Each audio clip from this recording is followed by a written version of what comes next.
Povo de Deus, bom a gente estar junto conversando acerca da palavra nesse tempo pandêmico aí. Tem sido um tempo interessante de reflexão, de mudança.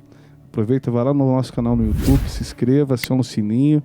Vai lá, não é só um pensamento, tem ali algumas mensagens interessantes para nós ali. Se inscreva também no canal, fortaleça aí compartilha, né? Para que mais vidas sejam alcançadas. Pastor Márcio. Graça e paz, meu pastor, graça e paz você aí. A nossa turma aí, pastor, do Jardim Esperança, de Araruama, né, das filiais, que Deus abençoe a vida de cada um de vocês. Ah, saudade. Pastor, deixa eu ler um texto aqui. Geralmente eu trago alguma coisa assim já pronta, né? E a gente está conversando bastante essa semana, bem à vontade, acerca daquilo que é alguns questionamentos que eu tenho recebido através de mensagem no WhatsApp, ligações. A madrugada minha madrugada sendo bem agitada. De madrugada existem alguns demônios da noite, né? Os demônios noturnos, que assolam muitas pessoas, né? Como diz o Salmo, né? E esses demônios noturnos tiram o sono, colocam a preocupação, colocam a ansiedade, e nessa hora algumas pessoas procuram ajuda. Então tem sido bem interessante. Algumas pessoas questionando, né, o tempo do fim. Eu atendi algumas pessoas desesperadas.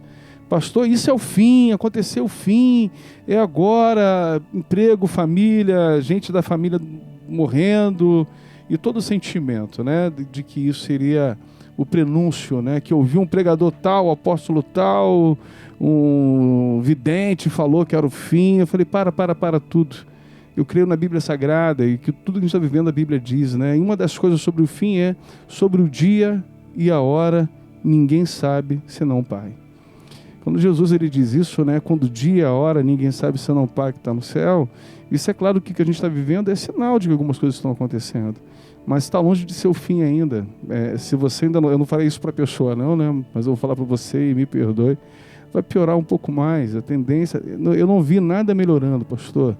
Eu lembro os meus avós contando que deixavam a carteira no banco da praça, esquecia lá com dinheiro.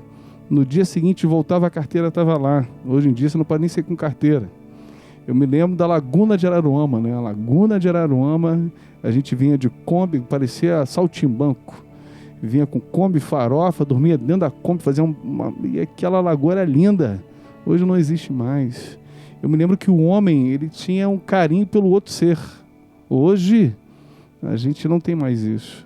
Eu vejo nesse tempo onde muitas pessoas estão preocupadas com o fim, ao fim, e o Senhor disse que ninguém sabe de quando e como é, que Deus está trazendo isso, que está chocando um monte de gente, mas também está mudando muita gente, pastor. Tem muita gente se compadecendo, tendo uma empatia maior pelo próximo. A igreja entendeu que ela precisa realmente sair das quatro paredes do templo. A igreja não é um prédio.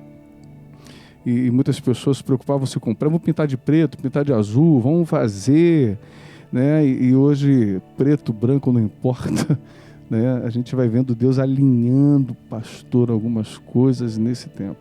Causa estranheza, mas é uma verdade.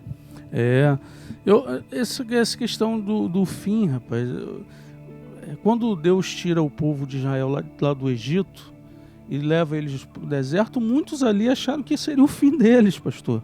Porque era um tempo de dificuldade, mas para algo maior que iria acontecer. Mas muitos ali, pode ter certeza disso, irmão. É o fim, trouxe a gente do Egito para morrer nesse deserto. Será que não tinha cova lá? E começou a reclamação, está faltando água, está faltando comida, isso é o fim, querido. Que deserto era aquele com a presença de Deus 24 horas sustentando eles naquele lugar? E mais, debaixo de uma palavra de Deus, vou tirar vocês do Egito e vou levar até uma terra boa. Eu entendo que nesse tempo, pastor, esse deserto aí que muitos estão passando, todos nós, na realidade, estamos vivendo, para a gente entender, querido, que mais do que a gente valorizava antes, a gente precisa valorizar aquilo que é a presença de Deus, porque hoje muitas pessoas, pastor, vão ter encontro com Deus aí nesse deserto. E aí é para você entender que não é o fim ainda não. É um deserto e eu tenho certeza que Deus está conduzindo a humanidade a um outro lugar, pastor, um lugar melhor. Como o senhor disse aqui, essa preocupação um com o outro, essa importância que as pessoas estão tendo com o próximo, que tem aumentado em muitos casos. Então não é o fim. Eu creio que é o agir de Deus para algo maior que Ele quer fazer. Porque eu entendo que Deus está no controle de tudo, querido. O homem não está no controle, o governo está no controle de nada. Eles estão no controle daquilo que eles podem controlar ali da sala deles, mas o controle da humanidade, isso está na mão de Deus. Agora, achar que é o fim, eu entendo, sabe uma coisa, pastor? Muita gente perdeu o emprego, e é uma pena. Mas antes dessa pandemia, muita gente reclamava desse emprego que tinha. Pô, agora, antes as pessoas reclamavam que o preço no supermercado estava caro. Hoje as pessoas estão fazendo fila para entrar no supermercado. E porque precisa da comida. Então a gente precisa parar de reclamar um pouco das coisas e mudar, cara. Não tem jeito, pastor. Esse emprego, esse patrão, aí perdeu o emprego, e agora? Meu Deus, o que eu vou fazer? Por que você reclamava então, irmão? Depois dessa pandemia, Deus vai abrir outra porta para você, mas mude a sua postura em nome de Jesus. A gente é muito confrontado, a gente já é perseguido por polemizar, mas deixa eu trazer uma polêmica aqui. Nesse tempo de quarentena, eu venho acompanhando alguns irmãos, né, aspas, na fé, fecha aspas, que colocam que a vida ela é primordial e perseguem aí, né, o governo hoje sobre algumas posturas falando de economia. É muito fácil você falar de algumas situações de isolamento quando você mora numa casa com 3 quartos, piscina, seu salário está seguro, geladeira está cheia, o empregado que vai no mercado para poder te atender. Ou não, você nem tem empregado não, você está numa casa tranquila, está arejado, você recebe o seu salário direitinho, está tudo ali. É muito fácil você falar. Agora, vai para algumas realidades aqui, né? Onde a pessoa precisa trabalhar de manhã para comer à noite, né? E falar que de algumas situações de vida é muita fé em Deus, cara. É muita fé em Deus. Hoje eu estava chegando, né? Fui fazer uma caminhada, estava chegando em casa, passei na padaria, comprei um pãozinho para o Matheus. E o sujeito estava dentro do elevador, né? E máscara, não é enfermeiro não, nem médico, tá? Mas máscara, óculos, luva e tudo. Eu achei interessante, eu entrei no elevador e dei uma tossida assim. Rapaz, tinha que ver igual gato. Cara, se Deus não guardar a casa, acabou, meu irmão. Já foi.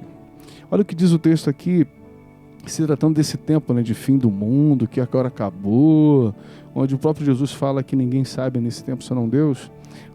O sábio diz assim, se eu fechar o céu, segundo Crônicas 7, se eu fechar o céu para que não chova, ou mandar os gafanhotos devorarem o país, ou sobre o meu povo enviar uma praga, curarei a terra, se as pessoas se desviarem de seus maus caminhos. Olha a palavra de Deus. Se eu fechar o céu para que não chova, mandar gafanhoto devorar o país, ou sobre o meu povo enviar uma praga, curarei a terra, se as pessoas se desviarem de seus maus caminhos. E a gente vê um povo que se diz cristão e tantas outras, não estamos generalizando, né? Que confessam uma fé, ou falam de algumas situações, mas não se arrependem dos seus pecados. E agora pecam porque falam daquele que de repente foi trabalhar, ou daquele que estava na fila da Caixa Econômica para receber porque precisa, né? Tem um monte de gente que não precisa mais estar lá, mas é aquele que precisa. E se expõe porque o filho em casa está morrendo de fome. E esse sujeito que está lá criticando, apontando, pecando para falar, não move um dedo para ajudar. Então essas hipocrisias, essas máscaras, elas estão caindo para revelar quem realmente nós somos, pastor. É verdade, pastor. A gente precisa entender. O Brasil, falando aqui do Brasil, né, ele é muito dividido, né, e mal dividido. Poucos com muitos, muitos sem nada. Então, como igreja, irmãos, pelo menos a nossa, a gente conhece um pouco de uma realidade, de pessoas que têm, glória a Deus por isso, de pessoas que também não têm.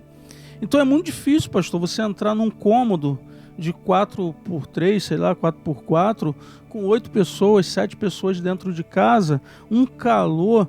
Você vai no armário, tem nada, vai na geladeira, não tem nada. É difícil isso. Realidade, tem casas que o telhado é de zinco, não é telha brasilite, não, aquela tela de aço ali, cara. Complicado. E aquilo esquenta que é um horror. É complicado. Então, por ser um país muito grande, né, muita gente vive dentro do seu mundo.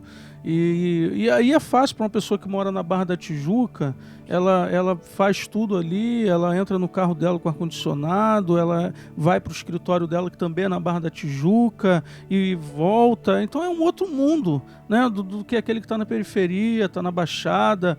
É outra coisa. Então a gente precisa entender que somos um só. E não é porque eu tenho ou você tem que o outro, sabe, não está faltando para ele. Eu creio que Deus está trazendo uma consciência para aquilo que é a igreja também, né, assim como toda a sociedade. E a gente não está conversando aqui para flexibilizar nada, não. É para ter empatia por aquele que precisa estar fazendo, que precisa estar trabalhando. É entender que isso aí que está proliferando o vírus. É ter empatia e tentar ser solução, não problema. Porque a gente quer colocar e tributar na conta de um monte de gente, onde a palavra diz assim, olha, o problema não é o magistrado, não, o problema é nosso, a gente tem que resolver, a gente não faz nada, só fica criticando. Deus abençoe a sua vida. Fique na paz do Senhor.